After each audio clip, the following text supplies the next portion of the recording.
할렐루야. 오늘 여러분과 함께 사순절 세 번째 시간 욥기 3장 말씀을 중심으로 은혜를 나누고자 합니다.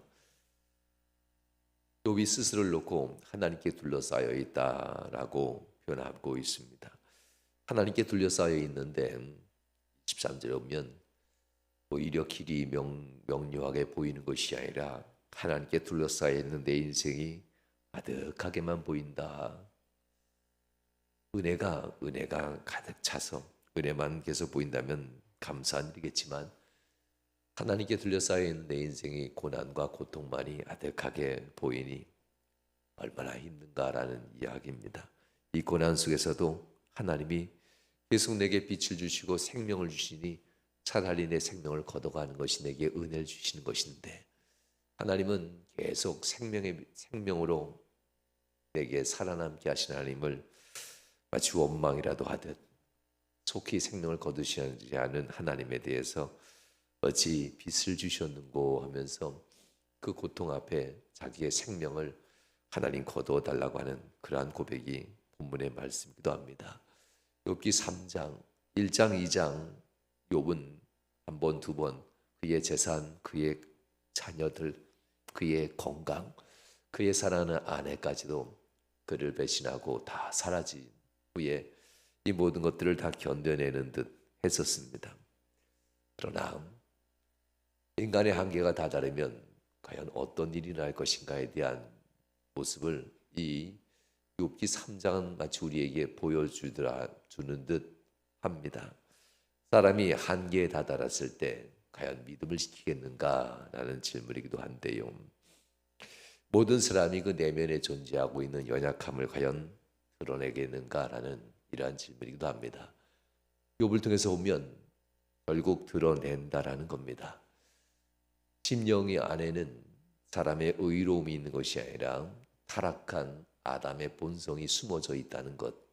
우리가 타락한 아담의 본성, 죄를 따르고자 하는 이 악한 본성이 믿음에 의해서 제어되는 것일 뿐, 세상을 살고 있는 이상, 이 세상에 있는 이상 이 악한 본성은 우리 안에 내재되어 있다는 것을 우린 기억해야만 합니다. 바로 욥에게서 그 연약한 본성이 드러나는 순간이 이 3장에 나타나고 있게 됩니다. 신앙의 영웅, 의로운 자로서 그보다 그처럼 온전한 자가 있더냐라고 하나님이 인정하는 욥입니다. 하나님이 아무리 인정해도 욥은 역시 타락한 원죄를 가진 인간일 뿐입니다. 그죠? 세상에 사는 사람들 중에 믿음이 좀 좋은 사람 중에 한 사람일 뿐 완전한 사람은 아니었습니다. 하나님이 인정하는 거죠. 마치 이사야서에서도 말씀하시는 주님의 말씀처럼 사람의 죄가 주홍같이 붉을지라도 양털같이 희어진다라는 말은 정말 양털같이 희다는 뜻은 아닙니다. 하나님의 은혜의 용서로 말미암아 사람이 바뀌는 것을 그토록 표현한 것이지, 인간이 정말 양털같이 희어져서 주홍같이 붉은 죄가 다 사라지고 그 원죄로부터 벗어난 인간을 얘기한 것은 아니었습니다. 나의 말씀을 따르고 의지할 때 너희 안에 있는 원죄, 주홍같이 붉은 죄가 제어되고 드러나는 너의 삶은 거룩한 깨끗한 모습으로 드러난다라는 이 표현을 쓰기 위해서 양털같이 희어진다라는 표현으로 죄 용서함 받는 일을 말씀하셨던 것을 기억합니다. 이 욥에 대해서 온전한 자, 그처럼 완전한 자가 있겠느냐라는 이 말도 역시 똑같은 패턴으로 해석하게 됩니다. 그가 정말 완벽한 하나님과 같은 자가 아니라 말씀으로 다스려질 때에는 믿음 가운데 삶이 지어질 때는 그는 완전한 자의 모습을 갖게 되겠지만, 그의 삶의 믿음이 그의 본성을 제어하지 못하는 순간 오늘 본문처럼 이제 3장에 나오는 그의 진짜 숨겨진 모습이 드러난다는 것이 본문의 말씀입니다. 이 본문을 들여다보면 욥기 3장 1절로 25절까지가 오늘 전체 본문인데요. 욥은 1절, 이제 그 후에 아내가 그를 배신하고 떠나고 난 후에, 그리고 그의 세 친구들이 와서 그와 함께 아무 말도 하지 못하고 그저 가슴 아픈 마음으로 7일 동안 그 곁에 있어주는 이 모습들, 어쩌면 그 곁에 있는 사람들이 욥에게 힘과 위로가 된 것이 아니라 있어지면 있어질수록 마음을 절망으로 만드는 사람들일 수 있다는 겁니다. 사람들 보면 어떤 이들은 곁에 있으면 힘과 용기를 나게 해주는 분이 있고 어떤 이들은 곁에 좀 안 왔으면 하는 분들이 있지요. 그분이 안 왔으면 자꾸만 찾아오고 자꾸만 곁에 오고 자꾸만 연락 오는 그 사람 때문에 괜한 마음도 낙심하게 되고 괜한 마음도 잘 추스렸던 마음도 오히려 흔들리게 되는 이런 상황이 일어나게 되는데요. 오늘 본문에서 이 세 친구들이 그런 역할을 하고 있습니다. 욥을 위해서 정말 마음 아프게 슬퍼하는 듯하지만 실상은 이 세 친구들은 욥에게 아무런 위로와 힘과 격려를 주지 못하는 사람이고 오히려 여전히 건강하고 여전히 재물을 가지고 있고 여전히 성공한 자리에 있고 여전히 믿음 그대로 하나님의 복을 그대로 유지하고 있는 이 세 친구들을 보면 볼수록 욥과 욥의 아내는 낙심합니다. 그들보다 더 하나님이 인정해 줬고 더 성공했었고 더 풍요롭고 더 행복하게 살았던 욥과 그의 아내의 삶을 옛날의 삶을 돌아보면 돌아볼수록 괴롭기 때문에 그렇습니다. 현재 닥쳐진 이 고난 앞에 여전히 풍요로운 사람이 과연 위로가 되겠는가? 여전히 잘 살고 있고 잘 살아가는 그들이 아픈 사람들 곁에 오면 과연 위로가 되겠는가? 그들을 바라볼수록 욥은 낙심하게 되는 겁니다. 7일 동안 이들이 곁에 있는 것 이 자체가 위로가 되기보다는 예전을 생각하면서 더 슬퍼하고 아내의 말이 곱씹어 생각났을 겁니다. 당신이 의로운가? 의롭다면 당신도 이 세 친구처럼 곧 엘리바스와 빌닷과 소발이라는 이 세 사람처럼 여전히 하나님이 복을 주셨어야 되고 여전히 하나님의 가운데 승리했어야지. 당신이 하나님께로부터 버림받았거나 당신이 믿는 하나님은 없는 것이야 하면서 차라리 하나님을 욕하고 죽으라. 이런 말들만 자꾸 떠올려지는 시간이 7일 동안의 시간이 아니었을까. 그래서 욥은 한계에 다다릅니다. 그래서 오늘 3장 1절 그 후에라는 단어를 쓰게 되죠. 3장 1절에 보면 바로 이런 7일이 지난 그 후에 욥의 마음이 더 이상 견디지 못했던가 봅니다. 욥은 하나님 앞에 이렇게 저주하듯 기도하지요. 욥이 입을 열어 자기의 생일을 저주하니라. 태어난 것에 대해서 가슴 아파하는 순간이지요. 입을 열어 자기의 생일을 저주하니라. 그러면서 욥은 처절한 고통 이 속에서 죽음을 요구하듯 21절과 22절에서는 이렇게 얘기합니다. 이러한 자에는 죽기를 바라도 오직 오지 아니하니 땅을 파고 숨긴 보배를 찾음보다 죽음을 구하는 것을 더하다가 무덤을 찾아 얻으면 심히 기뻐하고 즐거워하나니. 자기 자신의 삶을 지금 간절히 삶을 돌아오면서 죽음을 요구하는 장면이 본문의 말씀입니다. 이 스스로를 저주하는 것, 태어난 것 하나님의 은혜이고 살아가는 것도 하나님의 섭리라고 늘 고백했던 신앙입니다. 그래서 다가오는 것도 태어나서 지금까지 살아오는 모든 것이 하나님이 복도 주시고 하나님이 화도 주지 않겠느냐라고까지 그렇게 믿음으로 고백했던 자입니다. 그러나 오늘 지금 본문은 믿음은 사라지고 그 안에 있는 연약함이 그를 주장하고 있는 것을 보게 됩니다. 그런데 이것은 하나님을 대상으로 얘기하는 말이 아니라 시편에 보면 하나님 앞에 원망하듯 고백하는 시편의 기도들이 있습니다. 그런 시는 이제 탄식, 탄원시라고 합니다. 너무나 힘듭니다. 너무나 괴롭습니다 하며 탄원하면서 드리는 시의 기도가 탄식하며 드리는 탄원시라고도 하는데요.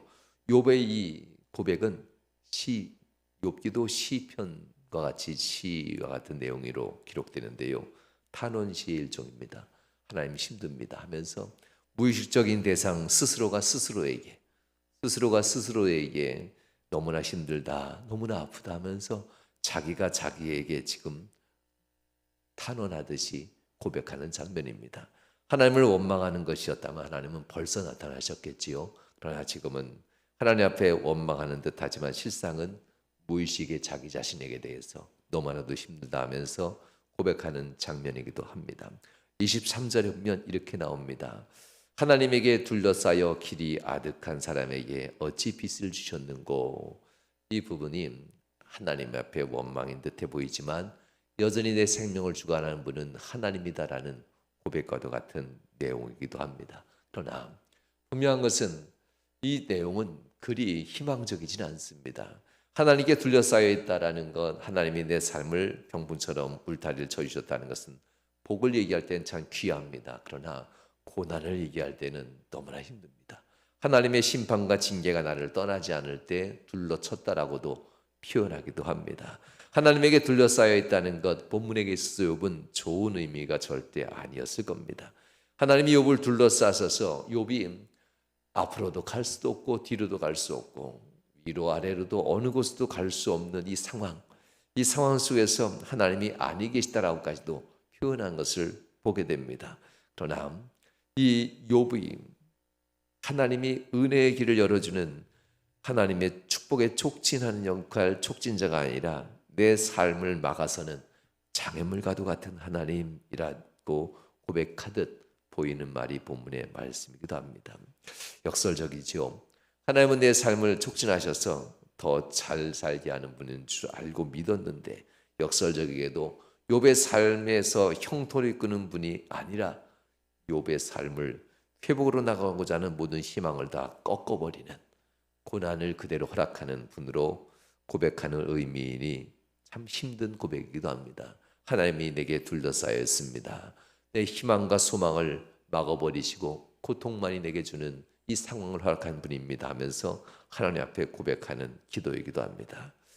이 상황에서 자신이 유일하게 안식을 얻을 수 있는 곳은 한 가지, 빨리 나를 하나님 데려가 주세요, 빨리 내 생명을 끊어주세요 라는 이 고백밖에는 욥이 할 수가 없었다라는 이러한 모습이 본문의 말씀입니다. 빠르게 내게 어둠과 죽음이 내게 오면 좋겠다라는 이 간절한 기도가 욥의 이 마음이 왠지 가질만 하겠다라는 그런 생각이 들 정도입니다. 5절 말씀에 욥은 이렇게 고백합니다. 어둠과 죽음의 그늘이 그날을 자기의 것이라 주장하였더라면, 내가 태어나는 그날 생명의 빛이 너는 나의 것이다 하면서 나를 살려내지 아니하고 죽음이라고 하는 어둠의 죽음이 나를 태어날 때 나를 삼켰더라면 이라고까지 고백합니다.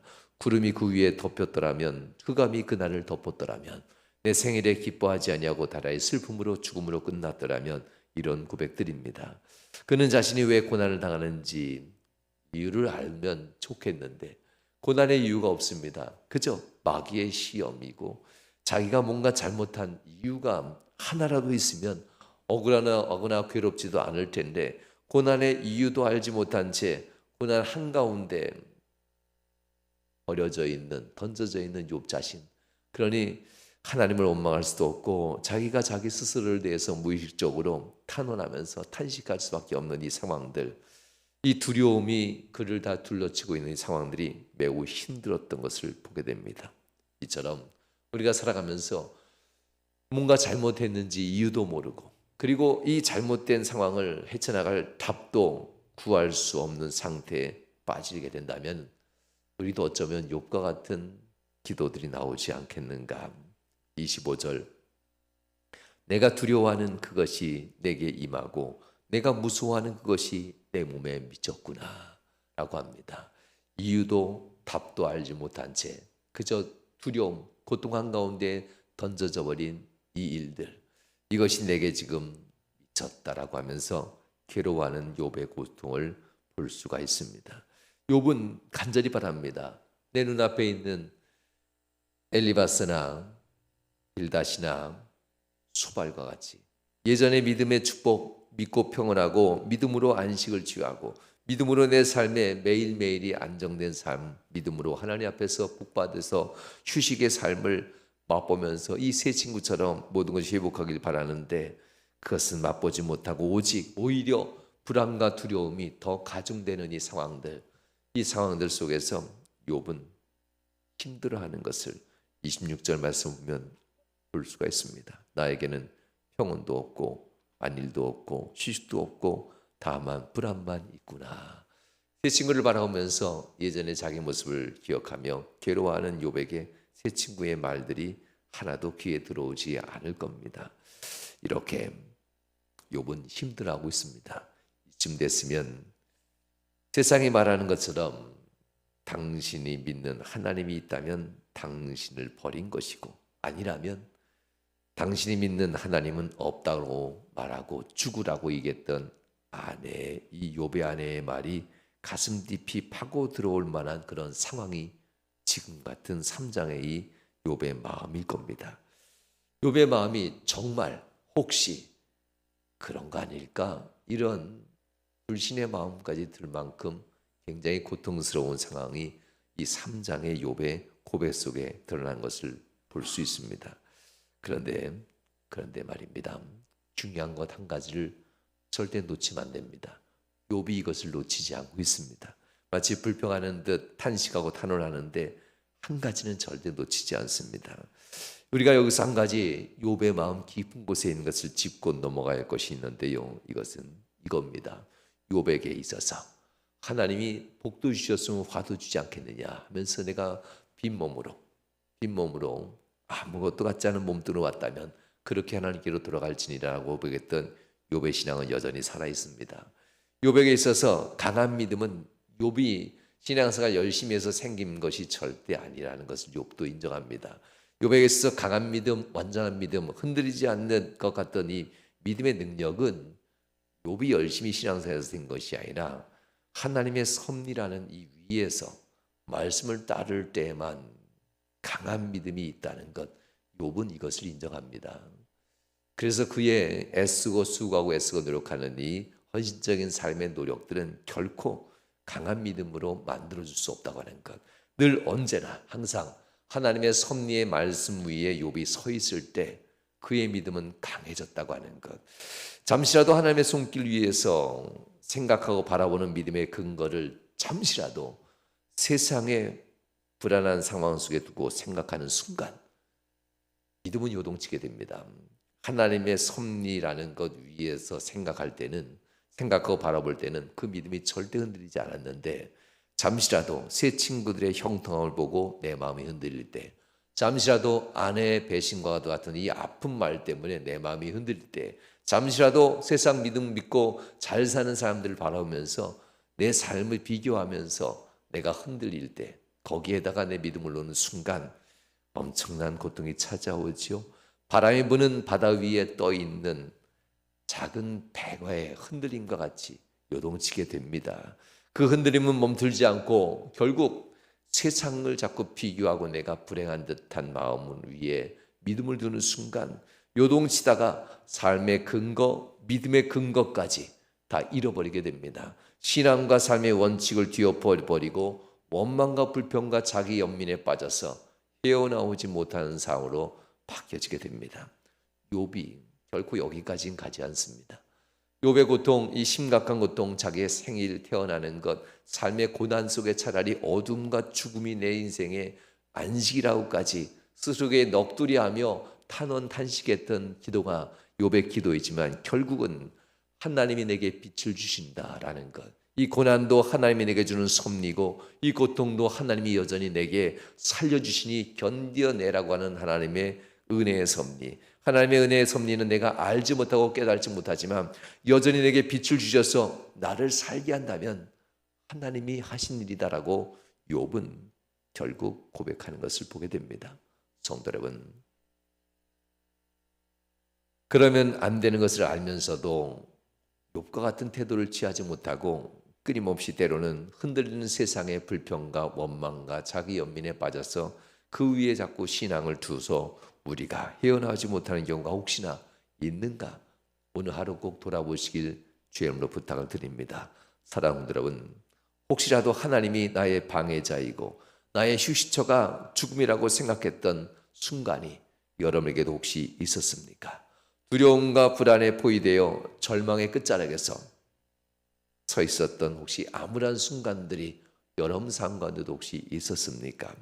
오늘도 욥기를 묵상하면서 사순절의 이 47일 동안 우리가 매일같이 걸어갈 이 순례의 길, 시작한 재수일부터 부활절 아침까지 47일이 됩니다. 이 시간 천천히 걸어오면서 매일매일 묵상하면서 욥의 이 고통을 돌아보면서 혹시라도 우리도 잘못된 생각 위에 믿음을 근거를 두지 않았는가, 매일 묵상하는 이 일기를 마음속에 쓰시고, 또한 여러분들이 47일 동안 노트를 준비하셔서 신앙의 비망록, 난 절대 잊지 말아야 되겠다 하면서 47번의 신앙의 고백들을 여러분의 노트에 기록하면서 신앙의 비망록을 이번 사순절 기간은 꼭 만들어 가보시길 바랍니다. 여러분 인생이 더욱더 굳건한 모습으로 신앙이 깊어지게 될 겁니다. 마침내 이 일들을 함께 47일 동안 해나간다면 욥기를 끝낼 때쯤 되면 하나님이 나의 삶의 방해자가 아니라 결국은 모든 것이 합력하여 선을 인도하겠던 사도 바울의 고백처럼 하나님은 내 삶의 촉진자이시고 현실에서 소중한 평온과 안일과 휴식을 주시는 분이심을 결국 우리는 확인하게 될 겁니다. 여러분 삶 가운데 하나님의 은혜가 이 하루 함께하길 주의 이름으로 축원합니다. 기도하시겠습니다. 좋으신 하나님 감사합니다. 오늘도 귀한 말씀 앞에 섭니다. 하나님, 우리의 삶 가운데 하나님이 방해자로 느꼈던 순간이 혹시 있었더라면 돌아보게 하여 주옵소서. 내가 주의 말씀 위에 서 있지 아니하고 주의 섭리 위에 내 믿음을 두지 아니하고 불편한 것, 어려운 것, 힘든 것에 내 마음을 두는 순간 요동치는 바다 위에 떠 있는 한 조각 작은 배와 같이 흔들리고 뒤집어진다는 것을 잊지 않게 하여 주옵소서. 또한 하나님, 우리의 삶 가운데 하나님이 끝까지 고통을 주겠는가라는 질문 앞에 세상은 그럴 수 있다 하지만 믿는 자, 말씀에 근거해 선 우리들은 하나님은 방해자가 아니라 반드시 내 인생을 세워가는 은혜의 축복의 하나님 것을 굳게 믿게 하여 주시옵소서. 오늘도 하나님 아버지 앞에 내 인생의 비망록을 쓰며 하나님, 위험한 생각, 절망적인 선택을 오히려 했던 그 순간들을 돌이켜 다시는 하나님을 떠나지 않겠노라는 믿음의 사람으로 서는 이 하루가 되도록 하나님 우리 인생의 비망록을 만들게 하여 주시옵소서. 이 시간 하나님 앞에 영상을 통해서 예배하고 있는 귀한 성도들 기억하시고, 하나님 아버지 영상 가운데 아멘을 하다 보면 또한 그렇지 않은 모든 이들도 또한 다 기억하시고 하나님 말씀 굳게 붙들게 하여 주셔서 승리케 하여 주옵소서. 주님 앞에 나와 예배하는 귀한 성도들도 은혜도 하시고 하나님 은총도 하여 주옵소서. 주께서 복 주심을 간절히 바라며 예수님 거룩한 이름으로 축복하며 기도하옵나이다. 아멘. 하늘에 계신 우리 아버지여, 이름이 거룩히 여김 받으시오며 나라의 몹시며 뜻이 하늘에서 이룬 것 같이 땅에서 이루어지이다. 오늘날 우리에게 일용할 양식을 주옵시고 우리가 우리에게 죄 지은 자를 사해 준 것 같이 우리 죄를 사하여 주옵시고 우리를 시험 들게 하지 마옵시고 다만 악에서 구하옵소서. 그 나라와 권세와 영광의 아버지께 영원히 싸움나이다. 아멘. 아멘. 이 시간 말씀 의지하시면서 하나님 앞에 합심하여